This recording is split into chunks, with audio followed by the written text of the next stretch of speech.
¿Qué tal? ¿Cómo está? Muy buenas noches. Un placer saludarle. Bienvenido a Conclusiones. Soy Fernando del Rincón. Hoy es viernes. Algunos de nosotros sobrevivimos la semana.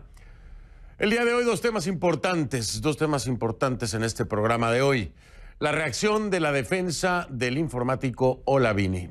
¿A qué?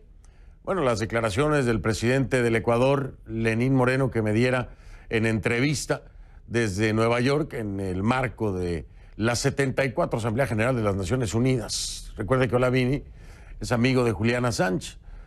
Olavini ha intervenido no solo en la política del Ecuador, esto lo dice Lenín Moreno, sino en el mundo entero. Y esto de que ha intervenido en el mundo entero, en la política, provocó de inmediato una reacción por parte de Olavini y, por supuesto, de su equipo legal. Ese es uno de los temas. Abrimos el espacio, obviamente, a un derecho a réplica. Y más adelante, también en Conclusiones, vamos a analizar la evidencia que se acumula en contra del presidente de los Estados Unidos, Donald Trump. Y nos preguntamos si su pedido al presidente de Ucrania de buscar información sobre el hijo del ex vicepresidente Biden fue un crimen o fue, dicen por ahí, un error de juicio. ¿Usted qué cree? Bueno, esos dos son los temas. Sacamos conclusiones e iniciamos con los hechos.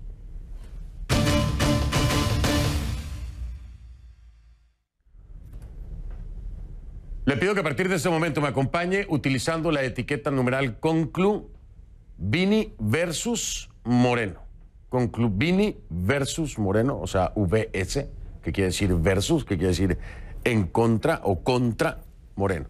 Olavini contra Moreno, el presidente del Ecuador. Concluvini versus Moreno. Recuerden sus comentarios con esta etiqueta, por favor. Concluvini VS Moreno. A mi cuenta en Twitter, @soyfdelrincón, @soyfdelrincón. En Twitter, sus comentarios. Ok. Olavini reitera lo que ha mantenido hasta el día de hoy, hasta ahora, ¿no? No interfirió en los asuntos de Estados Unidos ni en los de otro país. Así lo transmitió a CNN mediante su abogado Carlos Soria, pero su versión es totalmente diferente a la que presenta el gobierno ecuatoriano. Desde abril, Ecuador está investigando al programador sueco, que es amigo de Julian Assange, por acceso no consentido a sistemas informáticos, un delito sancionado en el Código Penal ecuatoriano con penas de hasta 5 años de prisión.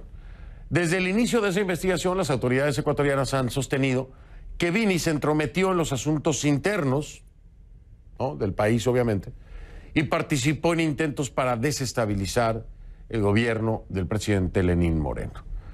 Y esa postura se mantiene. Este miércoles estuve con el presidente Lenín Moreno en Nueva York y en entrevista me dijo que cada vez han surgido más pruebas de que Olavini intervino en la política del Ecuador y del mundo entero, así lo dice el presidente Moreno, señalando que posiblemente también en la de Estados Unidos, hablando de las elecciones pasadas, ¿no? Esas declaraciones de Moreno, inmediatamente le decía yo, causaron una airada reacción del abogado de Vini. Vamos hasta Ecuador. Ahí está mi compañera, mi colega Ana María Cañizares, con lo último del caso Olavini. Y me da mucho gusto saludarte, Ana María. Muchas gracias. Dentro de los temas que consultaba contigo precisamente previo a la entrevista con Lenín Moreno, me decías, Fernando, es muy importante el tema de Olavini. Y pues mira, parece que así ha sido también la respuesta que me dio Lenín Moreno.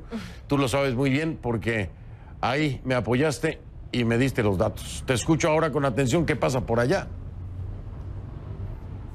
¿Qué tal, Fernando? Un gusto saludarte. Así es, y es que esta nueva tensión entre Olavini, el programador sueco que es investigado en el Ecuador por acceso no consentido a sistemas informáticos, y el presidente Lenín Moreno se da a pocos días de que se dé la audiencia preparatoria de juicio en este caso, que será el próximo 10 de octubre. Esta reacción por parte de la defensa de Olavini de insistir y rechazar de que Olavini no ha tenido nada que ver en ninguna interferencia con ningún estado, con ningún ningún país, específicamente con los Estados Unidos. Responde a lo que tú bien preguntaste al presidente Lenín Moreno, si hubo o no intromisión por parte de Olavini en asuntos de otros estados. Efectivamente, el presidente lo ha afirmado. Sin embargo, la defensa de Olavini lo niega y exhorta al presidente Lenín Moreno a presentar las pruebas correspondientes y a no interferir en la justicia dentro de este proceso. Pero escuchemos más de lo que dijo esta mañana Carlos Soria, abogado de Olavini, cuando se presentó como cada viernes ante la Fiscalía por orden judicial Olavini en la Fiscalía aquí de Quito. Quiero ser extremadamente claro ahí, eso es falso. Olavini jamás ha tenido ningún tipo de interferencia en ningún tipo de régimen político, a nacional o internacional. Por lo tanto, las aseveraciones del señor presidente creo que deberíamos preguntarle a él, ya que parece ser que él tiene más conocimiento que la misma Fiscalía y que nosotros, como sus abogados defensores, sobre qué es lo que está hablando. Olavini no ha interferido en ningún tipo de... no ha tenido ningún tipo de injerencia política o tecnológica en nada de ningún otro gobierno, ni siquiera en el del Ecuador. Recordemos también, Fernando, que el pasado 19 de julio nosotros preguntamos en una de estas comparecencias ante la Fiscalía a Olavini si él se ha reunido con hackers en el Ecuador, si él conoció en alguna de sus 15 visitas a Assange en la Embajada de Ecuador en Londres, si recibió material hackeado de alguien o cuál es su reacción con respecto a los señalamientos en contra de Julian Assange de haber interferido en las elecciones de los Estados Unidos en el 2016 y toda la trama rusa alrededor de ello. Escuchemos lo que en ese momento nos dijo Olavini con respecto a estos señalamientos y estas acusaciones. And from my perspective, it seems like the Democratic Party in the United States is still trying to use Russians and WikiLeaks to blame as a scapegoat for Trump getting elected, instead of actually taking personal responsibility for their failures in the election.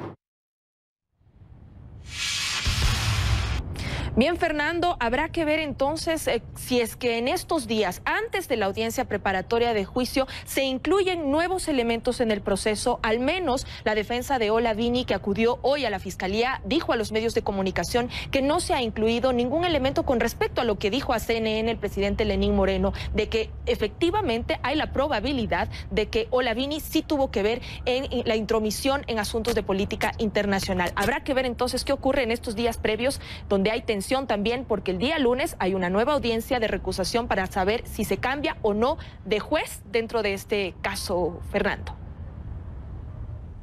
Imagínate, el lunes audiencia de recusación, el 10 de octubre entonces la audiencia preparatoria, y justo esta semana, hace 2 días, Lenín Moreno me dice lo que me dice, pero además lo dice con mucha seguridad, ¿no?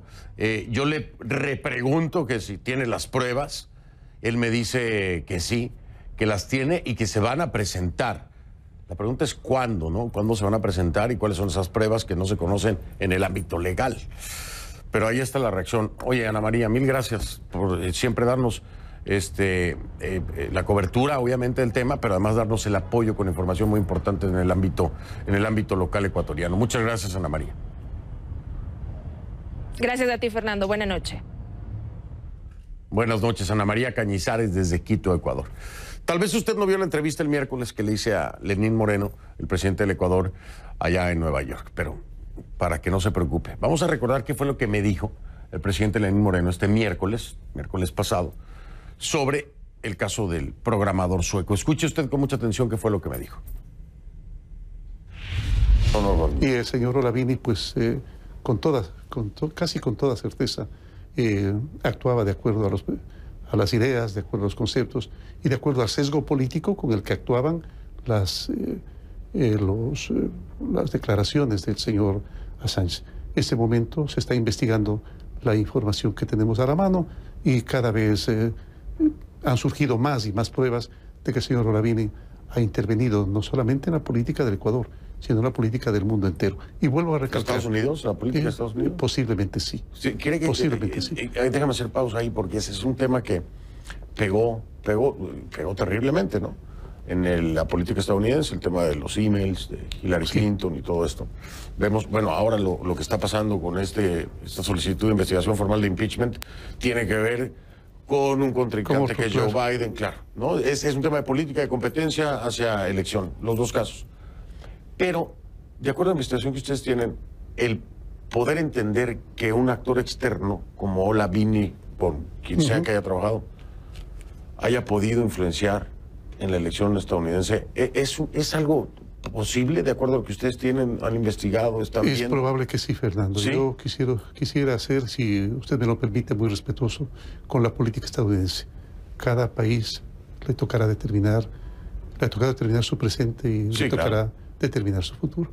Prefiero no opinar un poco al respecto. Pero lo dejamos como desde la perspectiva de Olavini, como una posibilidad de influencia Sí, en la eso política sí nos estadounidense. preocupa, que una persona que ha estado residiendo en el Ecuador esté interviniendo en la política de un país hermano.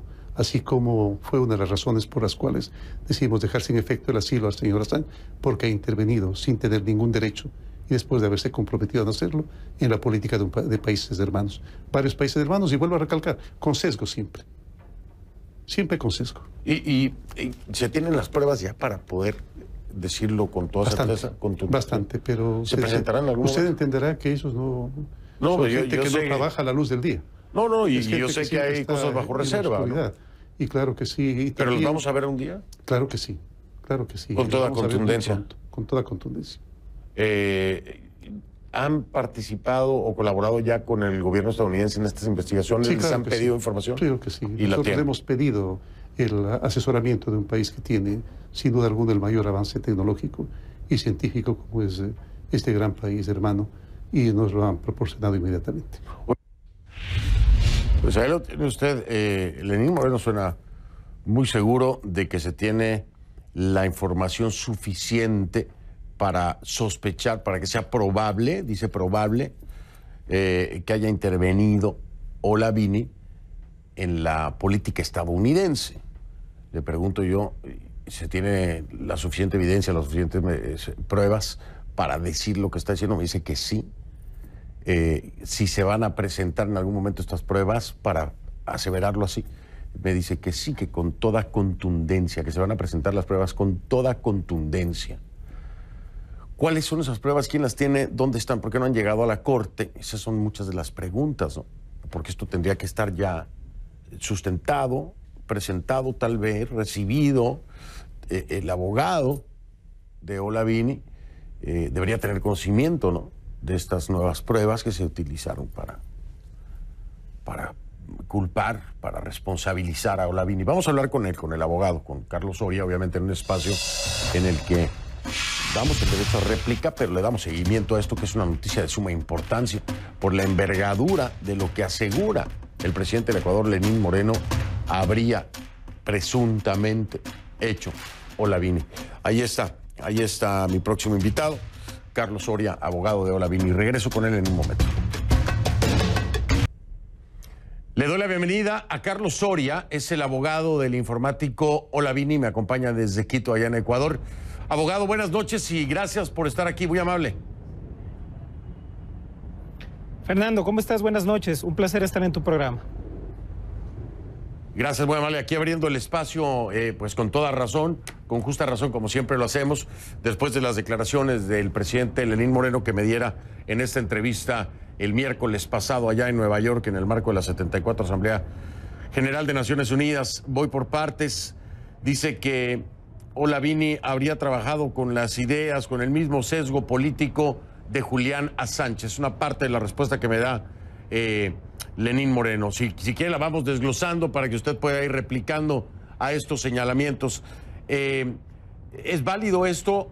Digo, al relacionarlo de forma amistosa, es amigo de Julián Assange, en algún punto deben compartir tal vez la forma de pensar y tal vez el presidente Lenín Moreno se refería a eso, a las ideas, el sesgo político de Assange. ¿Lo interpreta así usted o cree que tiene otra intención y otra carga? ¿Cómo lo toma? Evidentemente nosotros consideramos que esto tiene otro tipo de connotación. No nos sorprende ya que el señor presidente de la República, y de forma reiterativa, esté realizando este tipo de injerencias sobre el sistema judicial, tratando de posicionar verdades mediáticas sobre certezas jurídicas, cosas que en el expediente de la investigación no se han dado a conocer, no hemos tenido la oportunidad de rebatirlas como en derecho se requiere, que es en base a la investigación, y pues yo sí considero las declaraciones del señor presidente de mi país como completamente desatinadas y además de una forma completamente injerenciosa dentro de un proceso investigativo judicial. En esta parte concreta de las ideas o el sesgo político que pudiera tener Olavini de acuerdo a su relación con Assange, ¿habría elementos suficientes para pensarlo? Es decir, se tiene registro de que visitó al menos 12 veces, esto de acuerdo a información oficial, 12 veces a Assange en la Embajada de Ecuador en Londres. Se sabe que tienen una amistad. En esta parte podría estar en lo correcto, ¿no? Bueno, sí, efectivamente, y Olavini lo ha dicho así, nunca lo ha negado. Olavini es amigo personal de Julian Assange y lo conoció en la Embajada del Ecuador en Londres. Pero acordémonos cómo empieza todo este problema. Este problema empieza precisamente por eso, porque es una persona que conoce a Julian Assange, que vive en el Ecuador y que lógicamente después de una desatinada a sí mismo rueda de prensa dada por algunos ministros, lo que hacen es activar al sistema de justicia y le meten preso con una llamada, supuesta llamada, porque ahora conocemos que ni siquiera se ha grabado, sobre el desplazamiento de Olavini hacia el Japón y lo meten 70 días preso únicamente por ser amigo de Julian Assange, sin ningún tipo de prueba o hecho fáctico que haya cometido Olavini para poder haber estado encarcelado. Y tanto fue así que un tribunal constitucional otorgó un habeas corpus y determinó que la detención de nuestro cliente precisamente fue arbitraria e ilegítima. Y es más, mandó a investigar a todas las personas que estuvieron relacionadas con este encarcelamiento. Por lo tanto, esto demuestra que el tema es político y no jurídico. Tanto es así que no se sabía qué es lo que hizo Olavini, o hasta ahora no se sabe, y a puertas de tener una nueva audiencia, en este caso preparatoria de juicio, el presidente nuevamente da estas declaraciones que están completamente descontextualizadas y que lo único que llevan a pensar es que precisamente el gobierno del Ecuador lo que necesita es esta injerencia por parte del gobierno del Ecuador en el sistema de justicia. Está hablando el presidente Lenín Moreno cuando está hablando conmigo. Yo obviamente le tengo que hacer la pregunta obligada. ¿Tiene usted las pruebas de lo que me está diciendo? Porque una cosa es decir y otra cosa es probar. Lenín Moreno me asegura que se tiene suficiente como para pensar en la probable intervención incluso de Olavini en el proceso electoral estadounidense de 2016. Le repregunto que si se conocerán en algún momento, que si las van a dar a conocer para poder probar esto que se está diciendo. Y me dice que se hará con toda contundencia. Vaya, entiendo el planteamiento, abogado Soria, pero que un presidente hable de pruebas que se presentarán con toda contundencia, no solamente tiene una responsabilidad al decirlo, sino que ya no funciona como un discurso. Esto podría explotarle en la cara si no se tiene esta evidencia que él dice es contundente para poder respaldar lo que me ha dicho a mí. ¿Cree que el presidente Lenín Moreno se juegue, pues incluso, no sé, eso depende de ustedes, un problema legal al aseverar que se tiene la evidencia contundente para sustentar lo dicho? Así es, nosotros consideramos que es así. Tanto más aún, Fernando, que recordemos que el señor presidente de la República, en una rueda de prensa en el mes de abril, habló de que a Olavini se lo encontró hackeando en el momento de su detención, que había hackeado a sistemas informáticos del gobierno, cuentas electrónicas y hasta teléfonos celulares. El momento que como defensa responsable pedimos al señor presidente que se acerque a la Fiscalía General del Estado para que entregue las evidencias y las pruebas de las que hablaban, de las que iban a entregar en los próximos minutos, esta fue la contestación del señor presidente. El señor presidente lo que nos dijo en la Fiscalía y a través de un informe que no era lo pertinente es que precisamente él no conocía absolutamente nada más que no haya sido lo que dijo la señora ministra del Interior de forma pública, en medios públicos. Entonces, nuevamente nosotros notamos esta injerencia política, como le digo, estas declaraciones políticas por parte del presidente y esperamos que esta vez sí, ya vamos más de 180 días casi de un proceso investigativo que se ha visto versado de indeterminadas irregularidades dentro de lo que ya es un debido proceso y lógicamente nosotros pensamos que las declaraciones del señor presidente no tienen fundamento alguno. Tanto es así que en el expediente, en el único expediente de investigación que existe en el Ecuador sobre Olavini, no se han presentado dichos elementos. Ya lo dijeron hace unos meses. En las próximas horas entregaremos, y hasta el momento no existe absolutamente nada de esto. La ministra del Interior que acaba de mencionar precisamente usted, la ministra Romo, ha dicho incluso también, sustentando un poco lo que hablábamos, que ha buscado, Olavini a través de sus intervenciones habría buscado desestabilizar el gobierno del presidente Lenín Moreno. En este sentido, habría cierta coherencia en parte de la declaración que me da el presidente Moreno, basado en lo que ha dicho la ministra. Ahora, muy importante entender lo siguiente. ¿Cuál sería, de su parte, y que me dé la explicación, cuál sería el motivo por el cual el presidente Moreno estaría utilizando políticamente, como usted dice, el caso de Olavini? Es decir, ¿cuál es el beneficio que desde su perspectiva podría obtener el presidente Moreno, su gobierno, con un chivo expiatorio, por decirlo así, presuntamente, como ustedes lo plantean? Así es. Sí, bueno, nosotros no sabemos cuáles serán las intenciones del presidente Moreno con sus declaraciones. Habría que preguntárselo más a fondo a él, aunque ha dicho que prefiere no intervenir en cuestiones políticas de otros países. Pero lo importante aquí, con todas las declaraciones, como pasaba hace unos meses y como vuelve a pasar ahora, es que tratan de desestabilizar un proceso jurídico. Tanto es así que, como usted bien recuerda, la señora ministra del Interior lo que dijo fue que Olavini hacía actividades de desestabilización, incluso con dos rusos más, dos rusos hackers, rusos que hasta el momento no aparecen en ningún lado. Y cuando nosotros de forma responsable pedimos a la ex Senaín nos certifique si es que había este tipo de contratos, por ejemplo, con Olavini o con la empresa con la que le trajo, nos han certificado que no tienen y que nunca tuvieron ningún tipo de contrato. Por lo tanto, esas declaraciones sobre unas posibles desestabilización al gobierno del Ecuador son infundadas. Acuérdese que pasamos de eso en una rueda de prensa a luego ser pesquisados e investigados por un supuesto ataque a sistemas informáticos. Y 2 días antes de que termine la investigación, se cambia el tipo penal por el cual se está investigando a Ola a un acceso no autorizado. Es decir, hasta cuando faltaban 2 días para que se termine la investigación, no se sabía por qué se lo estaba procesando a Olavini. Ni siquiera ahora se sabe por qué se lo está procesando. Entonces, la intención que tiene, en nuestro criterio, el gobierno del Ecuador es precisamente justificar las acciones que tomó al otro lado del mundo.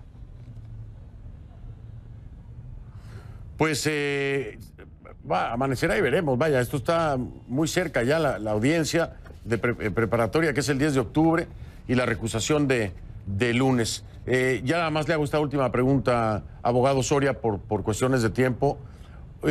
¿A qué le apuestan ustedes a la audiencia de recusación de lunes? ¿Creen que van a lograrla?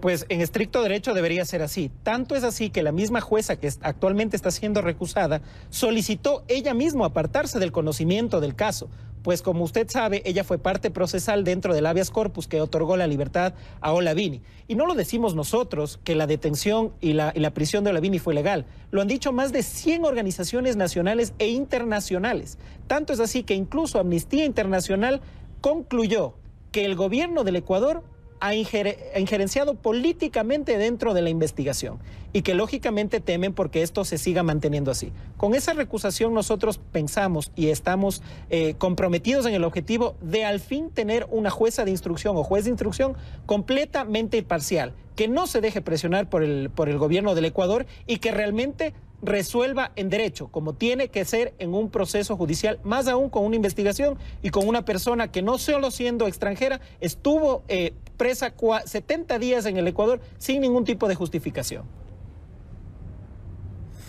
Es Carlos Soria, es el abogado del programador sueco Olavini, en este espacio en conclusiones, en un derecho a réplica, las declaraciones que me diera el presidente Lenín Moreno en una entrevista que le hice el miércoles en Nueva York en el marco de la 74 Asamblea General de las Naciones Unidas. Esta es la respuesta a esos señalamientos.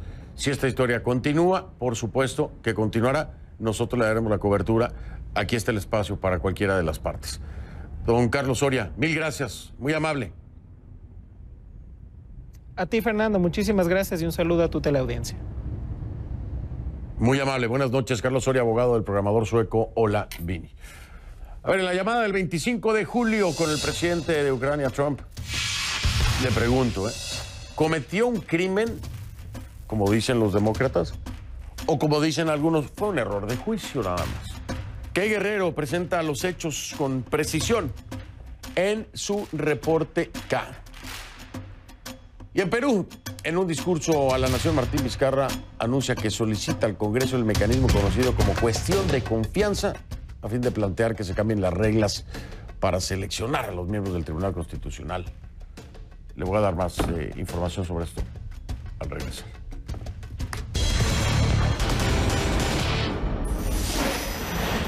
Le pido que a partir de este momento me acompañe usando la etiqueta numeral Conclu Trump Ucrania. Trump Ucrania. Conclu Trump Ucrania es la etiqueta @soy F del Rincón, la cuenta en Twitter.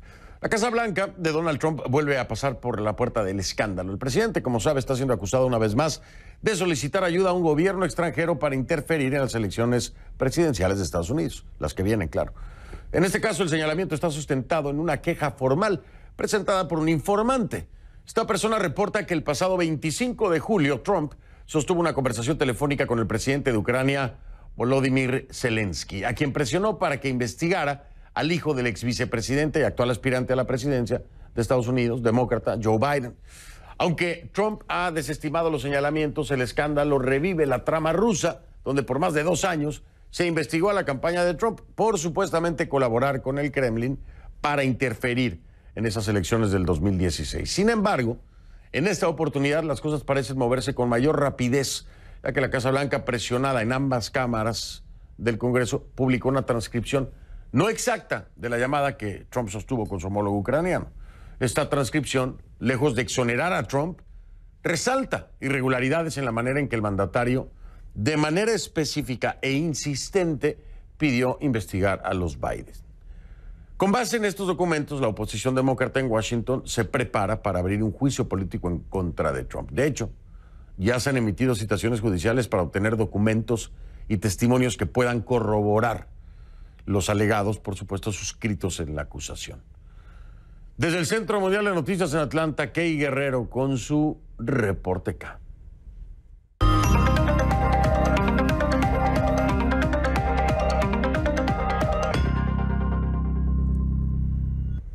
Kay, te saludo, buenas noches. ¿Qué es esto? Como que la saga rusa 2.0 o Reloaded, algo así, ¿no? Pues Fernando, yo creo que es un poquito más, porque ni las elecciones del 2016 ni la interferencia rusa en esas elecciones pusieron a Donald Trump tan cerca de un juicio político como lo ha hecho este nuevo escándalo con Ucrania. Pero lo que más llama la atención, Fernando, es saber que fue la propia Casa Blanca la que de cierta forma empujó este proceso al publicar esta semana una transcripción, como tú decías, no exacta, de esa llamada que el presidente sostuvo con su homólogo ucraniano el pasado 25 de julio. De esa llamada rescata varios puntos los demócratas y ahora están evaluando cómo pueden hacer el juicio político basado en esto. Pero ¿qué dice esa llamada o esa transcripción de la llamada? En esa llamada, el presidente Trump le recuerda al presidente ucraniano Volodymyr Zelensky que Estados Unidos hace lo que hace, Estados Unidos y lo que podría hacer por Ucrania y por su gobierno. También Trump le pide al presidente Zelensky que investigue señalamientos que ya fueron desacreditados de supuesta corrupción por parte del ex vicepresidente Joe Biden y de su hijo Hunter Biden en ese país, en Ucrania. Pero también, y esto es muy importante resaltarlo, le pide a Zelensky que trabaje nada más y nada menos que con el secretario de Justicia de Estados Unidos, William Barr, en este asunto, y también le pide que coordine con su abogado personal, el exalcalde de Nueva York, Rudy Giuliani. Ahora, Fernando, esto no es un análisis de CNN. Estas son líneas que se desprenden directamente de esa llamada, de esa transcripción que fue publicada por la Casa Blanca. Pero si esto no fuese suficiente daño, la Casa Blanca también reconoció este viernes que hubo de cierta forma intentos para que esa llamada no saliera a la luz pública, de cierta forma esconder el contenido de la llamada. En un comentario a CNN, la Casa Blanca dijo que se había ordenado que la transcripción de esa llamada se archivara en un sistema que está reservado en la Casa Blanca para contenido que es altamente clasificado. Esto, a pesar de que el contenido de la llamada obviamente no lo requería. Esto también, Fernando, sustenta un párrafo de esa acusación formal presentada por el informante que reportó estas irregularidades en un principio. Ahora, esa denuncia, hay que dejarlo claro, fue construida a partir de testimonios de varios funcionarios de gobierno. Es decir, que el informante no fue la persona que presenció todos los hechos de primera mano, un punto que ya la Casa Blanca está utilizando para rechazar esta acusación. Pero hasta ahora todo lo que sostiene esa queja formal parece estar sustentado, Fernando. A ver, ¿cómo saber si hablamos de algo ilegal o de algo antiético, por ejemplo? Bueno, yo no soy una experta legal, pero los expertos legales que hemos consultado dicen que podrían ser ambas cosas, que ambas cosas podrían estar en juego. Por ejemplo, dentro de la denuncia del informante, se dice que el gobierno de Trump le hizo entender a Ucrania de una manera muy clara que una llamada o una reunión cara a cara entre el presidente Trump y el presidente ucraniano solo dependería de la disposición del presidente Zelensky en echar a andar las investigaciones contra Biden. Y también sugieren que Estados Unidos bloqueó unos 400 millones de dólares en asistencia militar a Ucrania como parte de un mecanismo de presión. Esto no lo puedo verificar, CNN no lo puede confirmar de manera independiente, pero si se confirma, si se llega a comprobar, entonces, Fernando, quizás podríamos estar hablando de algo ilegal y algo antiético. La Casa Blanca lo niega, dice que en ningún momento hubo quid pro quo, que es prácticamente pedir algo a cambio, pero los demócratas dicen que no hace falta, que no es necesario comprobar ese quid pro quo, ya que el simple hecho de pedir investigar de manera directa a quien posiblemente sea su rival en las elecciones del 2020 y el hecho de ofrecer al secretario Barr para manejar este asunto son suficientes causas para enjuiciarlo políticamente, Fernando. Pues sí, pareciera que así es, ¿no? Mi estimada Kay, oye, que tengas buen fin de semana, gracias por el viaje y el apoyo allá en Nueva York. Gracias, como siempre, Fernando. produciendo esa entrevista con el presidente. Gracias, Fernando. Nada más no me pongas a correr tanto la próxima vez. No. Digamos la verdad, aquí la que me pone a correr siempre eres tú. No te hagas. Que lo sepa el mundo. Gracias, Fernando. Te mando un abrazo, Miki. Descansa, igualmente. Bien merecido te lo tienes. Buenas noches. @KGuerreroCNN en Twitter, así la encuentra, @KGuerreroCNN. Vamos a hablar con mi invitado, a ver qué es lo que opina él, ¿no?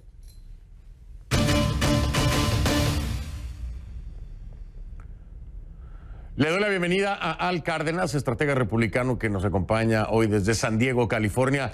Al, qué gusto tenerte aquí, buenas noches, bienvenido. A ver, ¿qué me dices tú, Al? ¿Esto es ilegal o es un error de juicio o es antiético o es todas las anteriores o ninguna de las anteriores? Bueno, mira, lo que no es un juicio de una corte criminal. Esto es un juicio que se presenta a políticos del Congreso, primero la Cámara para determinar qué cargos quieren presentar y después el Senado, que va a ser jurado y juez sobre los cargos presentados por la Cámara. Los que presentan los cargos van a ser managers que nombra la presidenta de la Cámara y así será el caso, pero no te quepe duda a ti de que esto es un proceso más político que legal. Solo han habido 2 de estos casos en la historia de los Estados Unidos, más de 230 años. Uno fue Andrew Jackson en los años 1820 y pico y el otro mucho más reciente, Bill Clinton.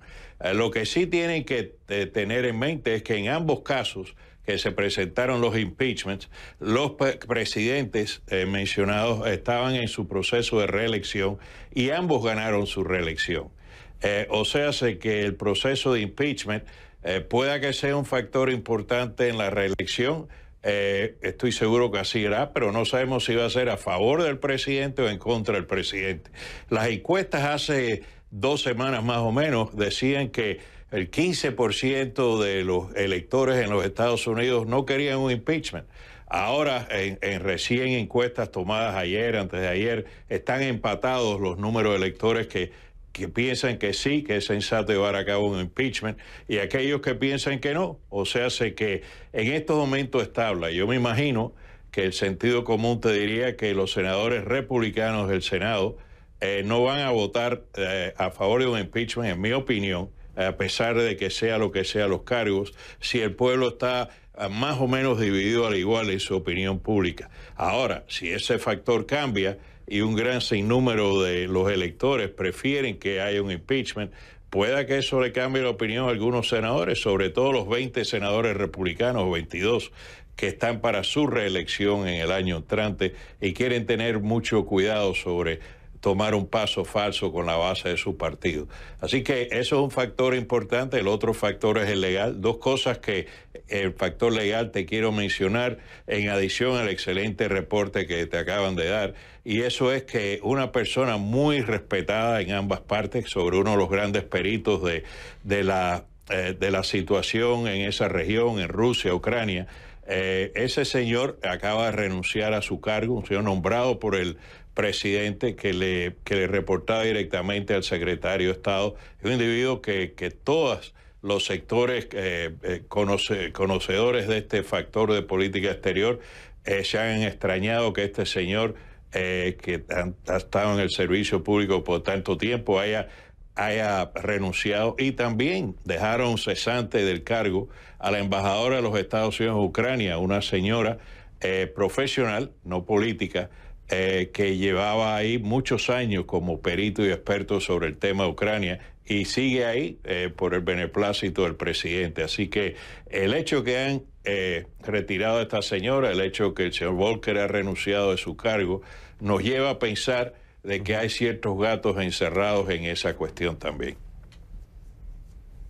Ciertos datos encerrados. Un punto muy importante que quiero hablar contigo después de la pausa, con la información que hoy se genera, precisamente sobre esto de mover la llamada a ordenadores de un sistema de alta seguridad, con una llamada que se supone no tiene nada de malo, así lo plantean y muchos republicanos lo apoyan.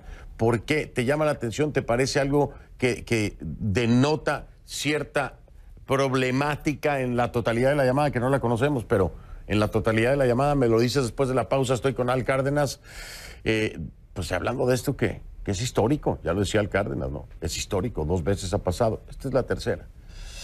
¿Crimen o error de Trump? Hablamos de eso al regresar.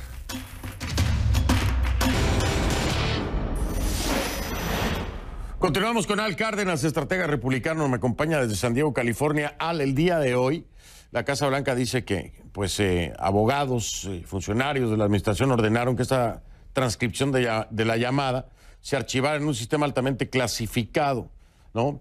El sistema fue dirigido por abogados del Consejo de Seguridad Nacional, o sea, el mandarlo a este sistema altamente clasificado. ¿Te llama la atención esto? ¿Te dice algo más? Sí, pero mira, una de las cosas que son más preocupantes es que no creo que había otra opción cuando se presentó el memo del informante que compartirlo con el Congreso. Eso es una obligación, en mi opinión, legal que tenían los que estaban en posesión de eso, que es el Departamento de Estado y las agencias de inteligencia. El problema es que si tú eres un presidente o primer ministro de otro país, no vas a querer que una conversación privada con el presidente de los Estados Unidos se vaya a la luz pública. Si yo fuese un titular, un mandatario extranjero, estuviera extremadamente enojado si eso sucediera. Es más, el propio Putin ya le mandó una advertencia en público al presidente de que ni se le ocurra publicar cualquier conversación entre ellos. Así que vamos a ver qué es lo que va a pasar de esto, pero deben haber muchos mandatarios a través del mundo entero nerviosos sobre la publicación de algo, y el hecho de que se esté hablando de rescatar esas conversaciones de esta situación de expedientes clasificados, eso los tiene que preocupar a todos ellos también. Y por supuesto que están preocupados. Todos ellos y el mismo presidente Trump. Vamos a ver. Lo cierto es que coincides conmigo, brevemente, en que va a ser muy difícil que esto pase por el Senado, ¿no? La Cámara de Representantes es una cosa, sí, pero el Senado... Hasta ahora, a no ser que haya un volteo radical de la opinión pública, estimo que no va a pasar por el Senado. Pueden haber republicanos como Mitt Romney, que ya se le ha enfrentado al presidente, que vote a favor de esto, pero date cuenta que en el Senado hacen falta 67 votos. Y eso es una cantidad bien fuerte, sí. Sí, yo ahí estoy completamente de acuerdo contigo. O sea, coincido contigo en ese sentido. Me parece que es lo más lógico. Oye, Al, como siempre, un gusto tenerte aquí, hombre. Que tengas buen fin de semana en San Diego, tan bello que es. Voy a una conferencia aquí muy importante que tenemos, que en otra ocasión la comparto contigo. Oye, por favor, claro que sí, cuando quieras, este es tu espacio, hombre. Mucha suerte en la conferencia. Gracias. Al Cárdenas, estratega Gracias. republicano, me acompañó desde San Diego, California. Tiene allá una conferencia que nos va a compartir después, ya lo digo. Hago una pausa y regreso. En redes sociales, F del Rincón, esa es mi cuenta en Instagram, F del Rincón, y ahí nos vemos. Ya regreso. Soy Fernando del Rincón, es viernes, algunos de nosotros sobrevivimos la semana, lo veo el lunes, pásela bien.